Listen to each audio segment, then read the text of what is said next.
life is 10% what happens to you, 90% what you do about it. I don't care who you are. I don't care how much you pray to God, how much good person you are, bad things will happen to you. I want you to tell yourself, what happens to me is 10%. What I do about it is 90%. Secondly, stop letting your emotions take the best out of you. Most of you, your impulse, your emotion control, you are slave to your feelings. You are slave to your emotions. What? They did this to me. I'm going to stab the person. Now you stab the person, you are in the prison for 40 years. Now, after you did 10 years, you regret for what you did. Negative can never produce anything constructive. There were two fathers. Each father has a son, but they all face the same problem. What's the problem? Each of them, their sons, when they go out, they always come back very late. Both fathers complain bitterly about that. They all told their sons, listen, this is a scary world. You are still young. When you go out, please try and come early. We're not stopping you from going to play, but when you go, try and come early. Stop coming very late. It's risky. People are slaughtering people's head for money. It's a risky world right now. Maybe one day when you start living on your own, you can choose to go and come at anything. But right now you are under our roof. So you have to do what we ask you to do. When you go out, come back this time. I don't know how stubborn the kids were. It entered here and passed here. So one of the father, he made his emotion to take over. He locked the child in a room. In Hausa, we call something they call balanzu. Balanzu. It's not a cane, it's like a belt. He whipped this boy very well and told him, listen, if you ever go out and come late, you see what I'll do to you. The boy ran away. A whole day, they didn't see the boy. 2 days, 3 days, 1 week, they can't find their son. So police has to be involved, searching for the boy. Not knowing the boy went and he was sleeping with his friend, and the friends were gangs, because that is where he felt understood, valued, and accepted. It was a scary shit. But the other father, he didn't beat his son. This is what he did. He followed the son without the son knowledge to know where the son normally go. That makes him delay like that. As he followed the son, not knowing the son likes table tennis and he has friends who has the table tennis. So when he goes to play table tennis with his friends. The father was amazed. So my son was not in gangs. My son was not doing drugs. My son is not doing anything stupid. He just loved to play table tennis. And we couldn't buy some for him. So when he goes out with his friend, this is what he's doing. And the father also understands. Every human being, doesn't matter whether you are young or adult, when you are doing something you truly love, sometimes you lose track of time. I'm praying for you to find something you really love. Whether it's speaking, whether it's music, whether it's dancing, whether it's soccer. When you are truly doing something you love, you lose the track of time. So the father understood. The boy loves table tennis. So as he's playing, you lose the track of time. In addition, he's even he's a child again. So he came back and told his wife, the boy mom, listen, our son is not into drugs. He's not into armed robbery. He's not into any gangs. The truth is that he loves table tennis. And his friends are playing it. We don't have some for him. So what do we do? So the wife suggested that then, why not we buy some for him? So that was the agreement. They arranged some money. They went and bought table tennis and put it down for him. The next day, this boy got up and saw a brand new table tennis. Daddy, mommy, they say, yeah, it's for you. He was so happy. He called his friends. They came, they jubilated, they played together. They were happy. That was all. The boy never left and came back late again. It is the same problem both fathers had. Father A and his son, he beat the child with balanzu about to kill him. He lost the child. It takes police to help him. Father B decided that I'm going to follow my son to know what caused him. Because the behavior is a symptom of something. What is the root cause? Stop solving symptoms and solve the root cause. So he researched He didn't let his emotions control him. He followed to know the problem, and then they tackle it. Now they had their son back. He has his friends back. So there are 6 lessons from this story. The first one is life is 10% what happens to you, 90% what you do about it. I don't care who you are. I don't care how much you pray to God, how much good person you are, bad things will happen to you. I want you to tell yourself, what happens to me is 10%. What I do about it is 90%. So what we do about it is the same thing that happened to them. Both sons, they all go out and come late.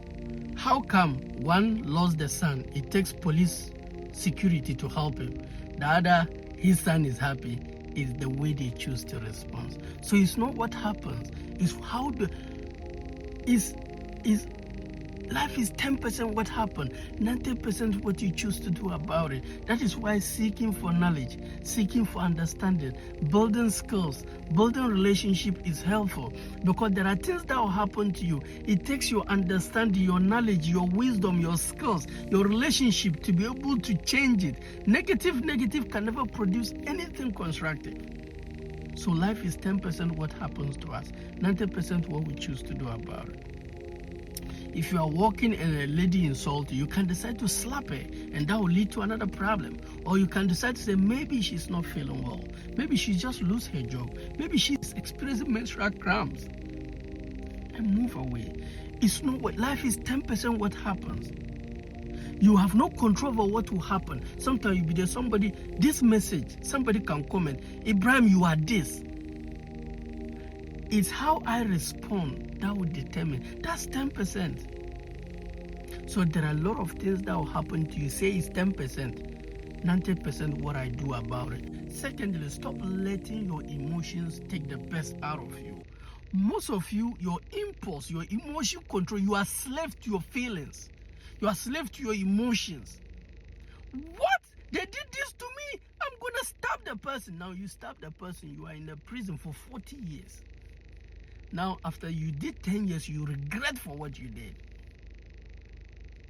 Stop letting your emotions, your feelings, your trauma, your past feelings control you. Yunus, how can I stop my feelings? You cannot stop them. They will come. But immediately they come, you need awareness, consciousness to take yourself out of the feelings and say, yes, I'm feeling this way. That's okay. But I'm in charge. Feelings, you are not in charge of me. I'm in charge. I'm in charge here. God said, I have dominion over everything. Everything God created is for me to put into good use. So yes, feelings, you have come. I got you. But I'm in charge here. That thing you want me to do is wrong. Negative cannot produce anything constructive. I have to bring something positive. I'm in charge here. You can't tell me what to do. I have to tell you what to do. So calm your emotions down and let's think of better way to handle it. Because it's our response that will determine the outcome. The other father, the reason why he beat the child, because emotion, he was hurt. I have expectations and my son break that expectation. Who the hell is that boy? I'm going to deal with that boy. Now you are suffering. You've regretted. Your son is in the hands of gangs. You didn't know the outcome. And funny enough, we are free to choose our actions, but we are not free to choose the consequence of our actions. There are some of you, a lady just angered you and you go and rape her. Now you've regretted. Stop letting your emotions control you, or else it will destroy you. And emotions are like chemical reactions that changes every 5 seconds. A whole day, can you remember how many different emotions you had? So stop letting emotions tell you what to do. You are bigger than that. Be in charge of your life. Everything God gifted you for you to be in charge. Third lesson from the story I gave you is negative can never produce anything constructive. So if you observe what the boy did, was it positive or negative? Going out and coming late and your father talked to you, let it enter here, was it positive or negative? Actually, it's negative. It's disrespectful. It means that you don't regard me as a dad. What the father also did, is it positive or negative? Using balanzu to beat your child. about to kill that child, hurting your own blood. So anytime you are responding negative to another negative thing, I'm sorry. In fact, there's one hadith that surprised me. Rasulullah sallallahu alaihi wasallam used to pass one particular place to Jummah prayer, and there's a woman who always trusts like rubbish. Anytime she sweep the rubbish, she'll gather and throw on him. Anytime he's going to Jummah prayer, she'll throw that rubbish on him. And Rasulullah sallallahu has never changed a path. He always passed there. So one time he was passing, that lady was not there to throw the rubbish on him. He went to Jummah. When he came back, he entered there. He greeted the house. They said, what do you want? He said, there's a lady who normally throw rubbish on me anytime I'm going to Jummah. Today I'm passing, nobody was there to throw rubbish on me. They said, well, she was sick, she's inside. Rasulullah sallallahu alaihi wasallam entered. When she saw him, shyness just catch her. She just felt embarrassed. She said, what are you doing here? He said, well, anytime I'm passing, you throw rubbish on me. Today I'm passing, I didn't see you. As a concerned human, I want to know what is going on. She was hurt. She said she's sorry. And that was when she also accepted Islam. Stop letting your emotions control you. In fact, there was a quote I saw that you can judge the size of a man by what gets him angry. If you let petty things, stop being petty. If you let petty things control you, you lose your respect. I know men in their marriage house, the women don't respect them again. The man is so petty. Every little thing is a problem, emotions. So you lose your respect as a man. Be in charge of your emotions. Don't be like somebody who doesn't have emotion. Have it, but be in charge of it. Don't let it control you. Now, the fourth lesson from this story: as parents, we must be very careful with the way we handle our kids, especially when they are going against our expectations. Yes, as parents, we have the best for our kids, but sometimes when they are going against our expectations, let's exercise patience and research to know why. Let's not just try to look at the symptoms. Let's know why. Because if you keep on solving the symptoms, the problem will still be there. But once you know why and act on it, you are safe forever. The fifth lesson from this story: as kids, never think your parents hate you. Now, this is for the young ones. Never think your parents hate you. In fact, no one loves you guys than your own parents. That's the fact. Sometimes the circumstances, sometimes poverty, sometimes suffering, sometimes it's a whole lot of things, sometimes trauma. But no one loves you than your parents. Not your dad, nobody loves you than your mom and your dad. Cherish these people. That's why the scripture said, honor your parents and live long. Most of you nowadays, you don't honor your parents. I remembered when my mom was sick. Look, I bathed that woman. I cooked for her. She goes to the toilet, I clean it. Because she didn't have a female. She only 3 of us. The elder became a drunkard and died. The younger is into trauma, weed smoking. I was going to work while taking care of my mom. Honor your parents. Last 2 weeks, I visited my dad to help him, to support him. Stop looking at symptoms. If you want blessing as a young guy, you need to honor your parents. Oh, I will always respect my mom and my dad. Not because they brought me to this earth. That's the right thing to do. Everybody can leave me, but not these 2 people. And you only have one of them. You only have one mom, one dad. When you lose them, that's all.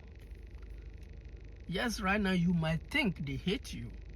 But I'm here. If only somebody, you follow me, you listen to me, I'm telling you, no one loves you than your parents.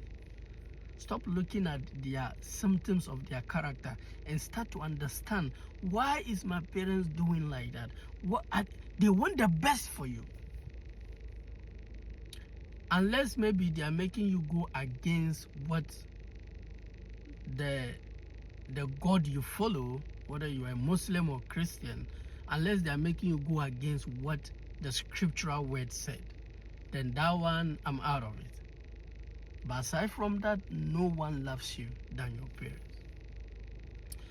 And now the last one, your response will determine the outcome. You are in control. So anytime something happens, I want you to say, my response will determine the outcome. So what outcome do I want to have? What response will produce that outcome? Then you do it. If you do that, you are going to be okay. I wish you guys all the best. Assalamu alaikum. Bye-bye.